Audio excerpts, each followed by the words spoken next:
المدرب المغربي الحسين عموتة، صانع الإنجازات العربية ورجل المهمات الصعبة، أهلا بك إلى برنامج توقعاتي. مساء الخير مريان، وأنا سعيد جدا بالتواجد معكم. كابتن حسين، اليوم توقعاتك رح تكون منطقية أم عاطفية؟ بدك تعطي كلمة للجمهور. البعض منها عاطفي والبعض على حسب. أنا مريان، يمكن التخوف اللي عندي هو عدم اكتمال المنتخبات، خاصة باللاعبين اللي هم موجودين في أوروبا أو اللي في منطقة الخليج. ربما هذا هو اللي غادي يعمل يعني الفرق. عاطفة مع مين؟ مع الأردن، المغرب، مع الأردن، قطر؟ مع المغرب طبعا، مع قطر طبعا. طبعا الأماكن اللي مريت فيها وعندي علاقة طيبة مع اللاعبين، بس وأكيد طبعا ضمن حدود المنطق الكروي. نعم أكيد. طيب، والحوار اليوم رح يكون صريح أم دبلوماسي؟ الكل ناطر هذا الحوار. هو لا صريح يعرف ودبلوماسي. الحقيقة، لأنه نحن تعودنا على حسين عموتة، رجل صادق جريء ما عنده لف ودوران بالملعب وخارج الملعب. هو صحيح. أنا أهم حاجة يعني في حياتي الكروية وفي علاقتي يعني لا مع المنتخبات ولا مع الأندية، هو أنني أتجنب أنني نكون أنا هو المخطئ. أنا كنحاول ولو أن نكون أنا الضحية، يمكن كنتقبلها بشكل كبير، ما عندي مشكل. لكن أنا يعني من المستحيل أنني أخطأ يعني في حق نادي أو منتخب. نعم. طيب، اليوم المغرب بقيادة المدرب الوطني طارق سكيتيوي مرشح كبير للفوز بكأس العرب، خاصة بعد الإنجاز القاري وكذلك برونزية الألعاب الأولمبية في باريس. كيف ترى حظوظ المغرب؟ طبعا حظوظ المغرب كبيرة، خاصة أنه منتعش مجموعة من الألقاب، للمشاركة الأولمبية، المنتخب المحلي، أقل من 21 سنة كأس العالم. واللي يمكن اللي غادي يزيد يدعم فرص الفوز هو تواجد مجموعة من اللاعبين المحترفين اللي كانوا بأوروبا وأصبحوا يعني ينشطون يعني في دول الخليج.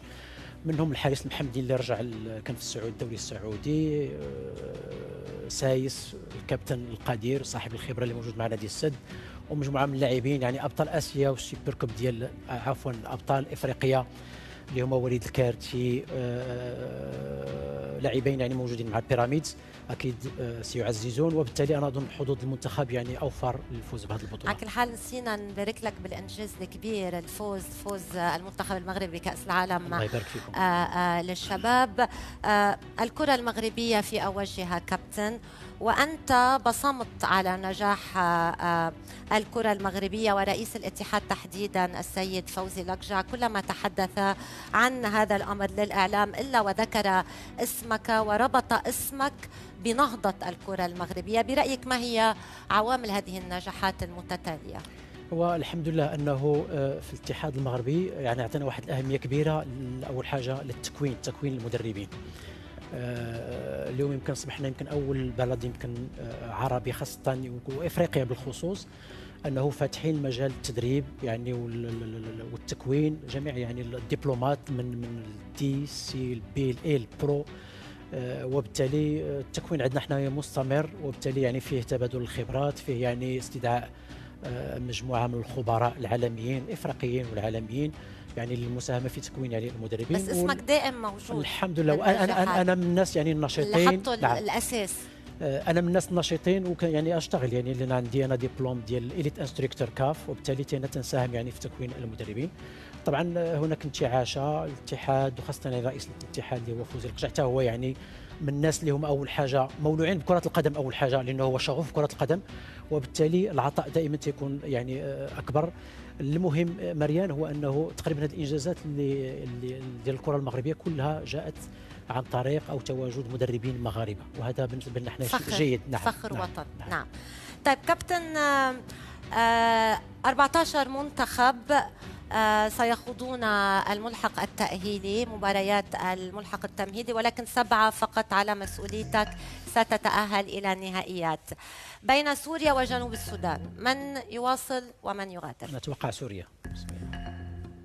بين فلسطين وليبيا المتطورة جدا. مباراة صعبة جدا، لكن أنا أتوقع يعني بعد التعاقد مع اليو سي سي تنظن ليبيا أصبحت يعني معاملة صعبة. ليبيا؟ نعم ليبيا. ليبيا تواصل وفلسطين تغادر. بين عمان والصومال. عمان. عمان. بين جزر القمر واليمن الذي أيضا يعني الكرة اليمنية تطورت عبر السنة. اليمن. بين موريتانيا والكويت. هذه مباراة صعبة جدا جدا، لأنه الكويت صراحة قام كأس الخليج يعني السابقة ممتازة جدا، ظهور حضور، تأهل إلى كأس آسيا. كأس آسيا، إقصائيات كأس العالم كان عملة صعبة أمام منتخبات كبيرة. موريتانيا قوي، أنا أتوقع موريتانيا. بين البحرين وجيبوتي. البحرين. بين لبنان والسودان. هذه مباراة صعبة، لكن أنا أتوقع السودان. من اخترت؟ السودان. نعم. طيب، هذه هي المجموعات الأربع. بدك نواصل التوقعات ولا ناخذ بريك صغيرة؟ ما عندي مشكلة، أنا طيب. جاهز. بالحديث دائما عن المنتخب أو بالأحرى عن الكرة المغربية، أشرفت على عديد من الأندية في المغرب، ولكن المشهد حاليا في المملكة متباين بين الأندية والمنتخبات. منتخبات تتألق عالميا وأندية تبحث عن الاستقرار. لماذا؟ هو طبعا بالنسبة لمنتخباتنا دائما ما نجد هناك مزيج من اللاعبين اللي هم محليين، اللي هم يعني تكونوا يعني او يعني مصدرهم من الانديه المغربيه، وخاصه يعني اكاديميه محمد السادس التي يعني صراحه تجتهد بشكل كبير، ومجموعه من الانديه. وهناك خليط يعني الموجود باوروبا، هذه من الجاليه المغربيه اللي هي عندها واحد القاعده يعني موسعه، وبالتالي هذا الخليط اعطانا منتخبات قويه، اضافه الى يعني المسانده او ربما الاستثمار اللي عمله الاتحاد المغربي. الانديه اليوم يعني ما طورتش نفسها من الناحيه الماديه، وبالتالي مع نهايه كل موسم مجموعه من اللاعبين المميزين تيغادروا الدوريات يعني على الاقل عربيه خليجيه او اوروبيه، وبالتالي الانديه اصبحت يعني في المسابقات يعني القاريه اضعف بعض الشيء. نعم. جاهز كابتن؟ نعم. اوكي. بين قطر، تونس وصيفه النسخه الماضيه، سوريا وليبيا. اول هذه المجموعه. انا اتوقع تونس ثم قطر. تونس في الصدارة وقطر تتأهل في وصافة هذه المجموعة. الآن بين المغرب، السعودية، عمان واليمن. لا، المغرب ثم السعودية، نتركه مثل ما هو الترتيب. نعم. إذن أسود الأطلس في الصدارة والأخضر السعودي في وصافة هذه المجموعة. مصر، الأردن منتخبك السابق، ومن ثم الكويت وموريتانيا. أصعب مجموعة. أصعب مجموعة. أصعب على مصر ولا أصعب على منتخبات عرب آسيا؟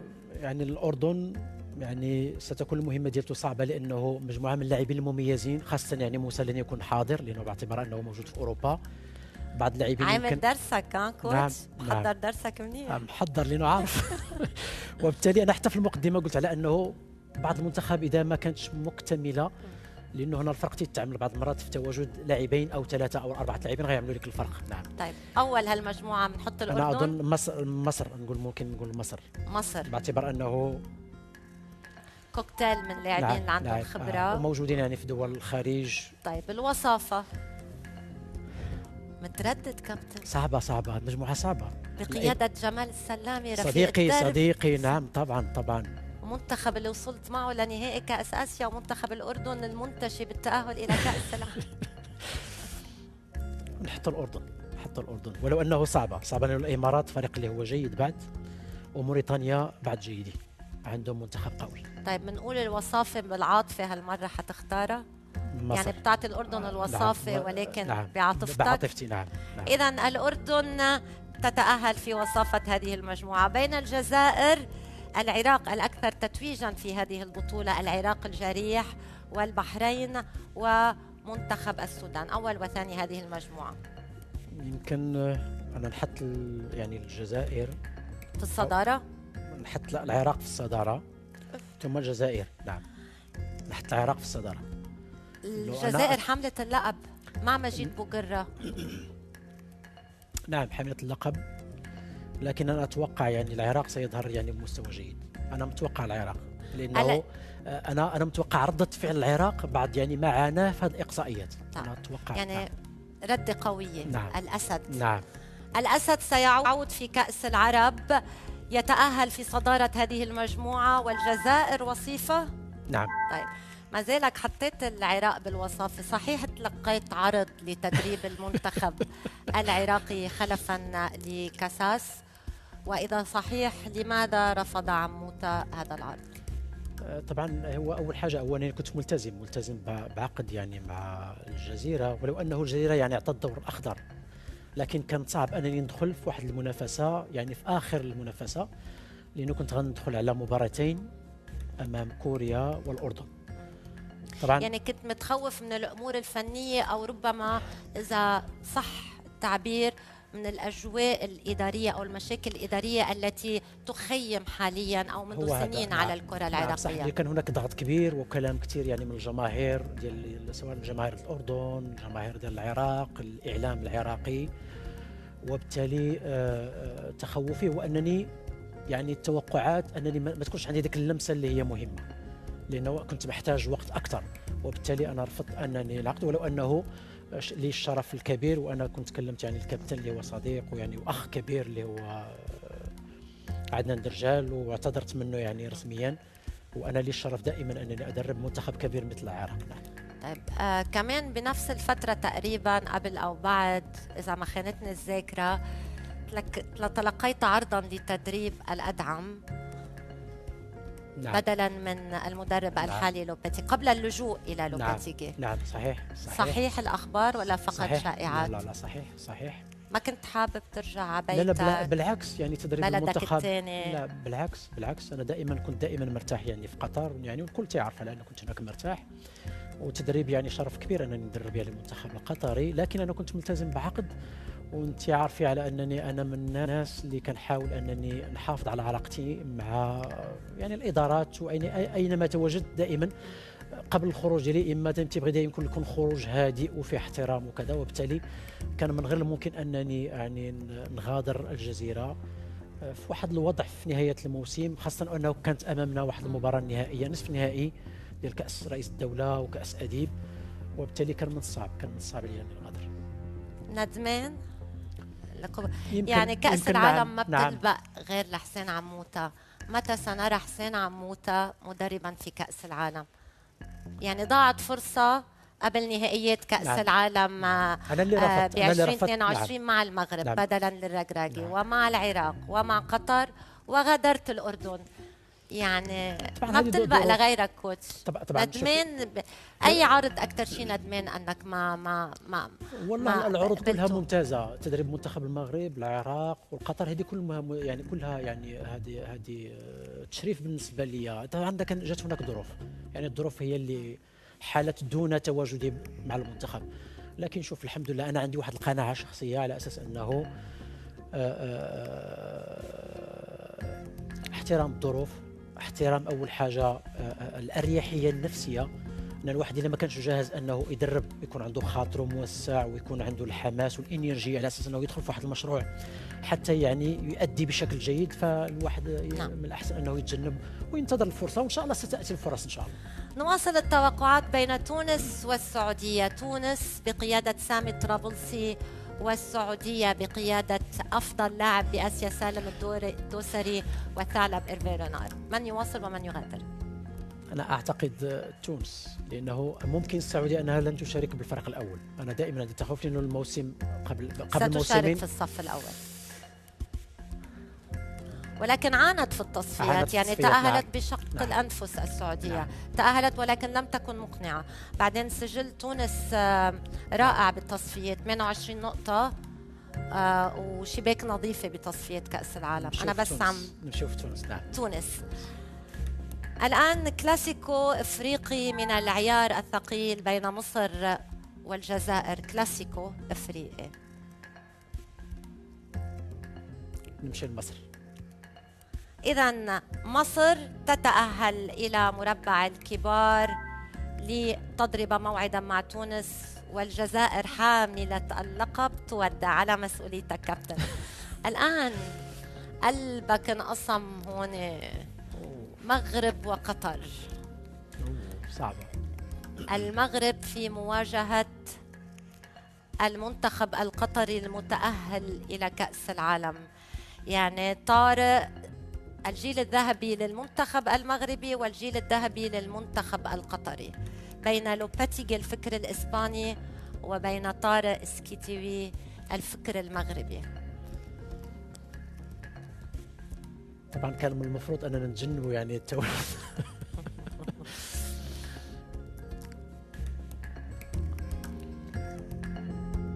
يمكن نمشي مع المنتخب المغربي. المغرب. إذا المغرب تتأهل إلى مربع الكبار، وقطر تودع من الدور الثاني. الآن بين العراق وبين منتخب الأردن، تكرار لمشهد آسيوي يعني خطف الأنظار وحبس الأنفاس، وكمان تواجهوا بالتصفيات إذا ماني غلطانة. نعم. كلاسيكو عرب آسيا. يمكن نمشي مع المنتخب العراقي. هو مريان، أنا التخوف اللي عندي على الأردن يعني هو غياب مجموعة من اللاعبين اللي هم مؤثرين. أنا عارف يعني من وراء توقعاتك نعم. من وراء توقعاتك للعراق، ما بعرف، حسني قلبي أنك رح تكون مدرب العراق بكأس العرب، عشان هيك عم بتوصلهم للمراحل المتقدمة. لا طبعا. العراق. لا. أنا أمشي مع العراق. إذا نعم. العراق إلى الدور النصف النهائي لمواجهة المغرب، والأردن تودع. بالحديث عن الأردن، بماذا نصحت السلامي عندما تولى مهام التدريب، وكيف تلقيت خبر التأهل إلى المونديال؟ وهل السلامي مستمر مع الأردن في كأس العالم؟ رفيق دربك، الأخبار كلها عندك. طبعا جمال السلامي من المدربين المغاربة صراحة المحترمين جدا، وهو صديق وعزيز وأخ. طبعا تواجده يعني بالأردن ليس يعني بالصدفة، ولكن كان هناك يعني تخطيط لتواجد يعني جمال السلامي. وطبعا الحمد لله أنه نجح في يعني في التواجد في كأس العالم، مؤهل يعني المنتخب. طبعا أنا مباشرة يعني هنأت للطاقم الفني ولا اللاعبين. بس شو النصيحة بكلمتين هيك؟ انه يصبر خاصه الانتقادات. وانا كنت تكلمت معه يعني قبل ما يتولى يعني المهمه، احنا تكلمنا، كانت عندنا واحد الجلسه في المغرب على اساس انه لازم يصبر، وهو عارف، هو فاهم، وانسان اللي هو ذكي، على اساس انه يتجنب وانه يركز على المجموعه. وهذا دائما يعني ما يهم، هو انك تحضن المجموعه وتحمي المجموعه من التاثيرات السلبيه الخارجيه.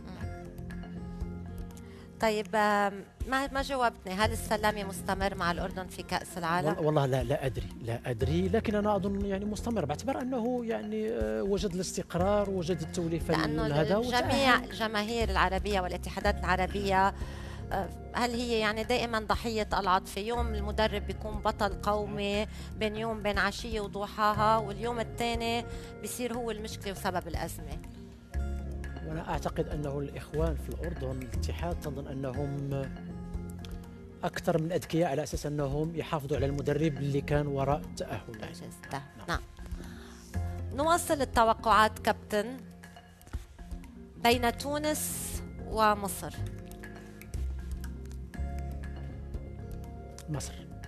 مصر. إذا تونس تودع كأس العرب من الدور النصف النهائي، ومصر تتأهل للمشهد الختامي. الآن بين منتخب بلادك والمنتخب العراقي، شو رأيك بالمدرب الجديد الأسترالي أرنولد جراهام؟ أنت معمول يكون للعراق مدرب وطني أو ربما عربي أو أجنبي؟ والله أنا دائما يعني ما أفضل يعني المدرب المحلي، لكن بعض المرات كتكون هناك ظروف على أساس أنه تجنب المدرب المحلي، باعتبار أنه تكون الظرفية صعبة وما تكونش هناك إجماع. حتى بعض المرات يعني تقبل اللاعبين المحليين بعض المرات كيفضلوا أنهم يكونوا مدرب ربما أجنبي أو لا بعيد. لكن أنا أدور الظروف اللي كيمر بها المنتخب العراقي يحتاج فقط للتأهل حتى يستعيد القوة ديالته، لأنه بس هاي التمنيات. أنا بدي توقعات كابتن. شوف بين العراق والمغرب. لا أكيد المغرب لأنه أكثر استقرارا. وما ننساوش على أنه في واحد النقطة جدا مهمة، أنه العراق هو اللي خلى نفسه هو اللي ورط نفسه في هذه الورطة، لأنه شو قصدك؟ انهزم من فلسطين في التصفيات، تعادل مع الكويت في البصرة، وبالتالي أظن الاوراق كلها بيده. إذا المغرب إلى نهائي كأس العرب لمواجهة المنتخب المصري. الآن فقرة الأسئلة القصيرة بكلمة كابتن، بكلمة كيف تصف شخصيتك كمدرب؟ شخصية حبوبة. دربت عديد الأندية، النادي الأقرب إلى قلب حسين عموتة؟ والله مجموعة من الأندية صراحة. هاي بكلمة صعب. باس. الوداد أم السد؟ من ترك بصمة أكبر في مسيرتك الرياضية؟ السد. طارق اسكتيوي أم جمال السلامي؟ من لديه فرصة أكبر بالفوز بكأس العرب؟ يمكن جمال السلامي بعلاقة مع المنتخب والتشكيل. نعم. بس هلا أنت فوزت طارق. أنا قلت طارق، ليش قلت جمال؟ الجمال. طارق لأنه منتخبه قوي. نعم. أفضل لاعب دربته بمسيرتك؟ يمكن شافي، راؤول، شافي. أفضل لاعب عربي بالوقت الحالي؟ يمكن حكيمي. نعم. أفضل مدرب عربي في الوقت الحالي؟ وليد القراقي، باعتبار أنه أحسن إنجاز بالنسبة للمدربين العرب هو اللي حقه يعني وليد. نعم. من يفوز بالكرة الإفريقية بين محمد صلاح وأشرف حكيمي؟ نعم. هل ظلم الاتحاد الإفريقي حكيمي وياسين بونو مسبقا في مسابقة؟ أكيد نعم. هل كرة القدم كانت ظالمة أم عادلة مع الحسين عموتة؟ أنصفتك أم لا؟ الحمد لله أنا أموري طيبة. بعد كل هذه السنوات من العمل والسفر إلى بلدان مختلفة، ما هو الشيء الوحيد الذي لا يتغير في الحسين عموتة مهما تغير المكان؟ هو أنني نكون أول حاجة محترف في تعاملي، لا مع منتخب ولا مع نادي، وأنني لا أخطئ مع الناس. بكلمة كابتن، بكلمة اللعبة، ما اللحظة التي جعلتك تشعر بأن كل هذا التعب كان يستحق؟ الألقاب. غرفة الملعب أم أرضية الملعب؟ أين تصنع الانتصارات؟ على الملعب. المنتخب الوطني أم الأندية؟ أيهما يمنحك حرية أكبر بالعمل؟ المنتخب.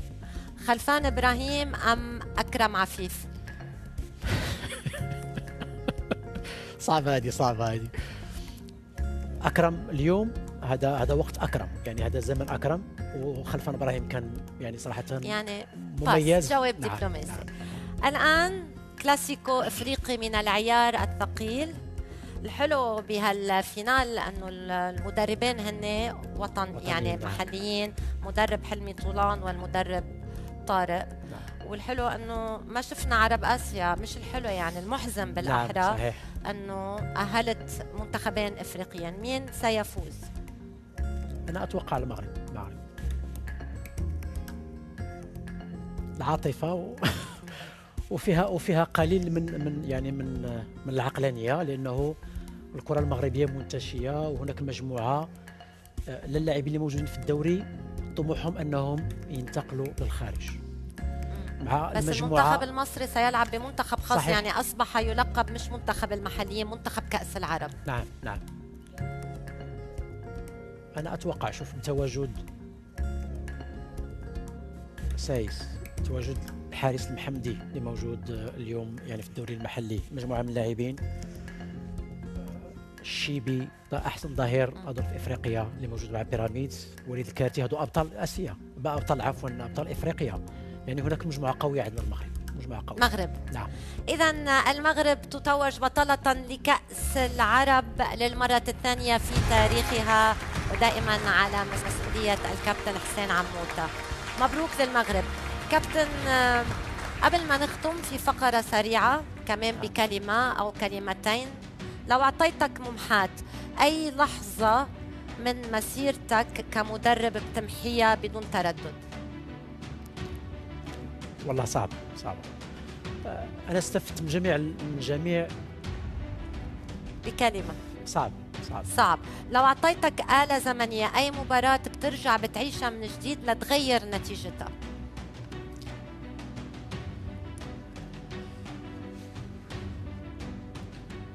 يمكن المغرب الجزائر في ربع نهائي كأس العرب. أنا توقعتك تقول أردن قطر بنهائي كأس آسيا. على كل حال هيدا جوابك. لو أعطيتك عصا سحرية شو أول شيء بتغيره بالعالم العربي، الوطن العربي؟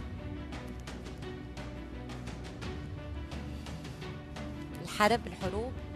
والله صحيح الحروب يمكن هي أسوأ شيء اللي موجودة، وهذه الحزازات اللي هي موجودة. ننصر فلسطين. نعم أكيد لازم طيب دائما وأبدا فلسطين. نعم.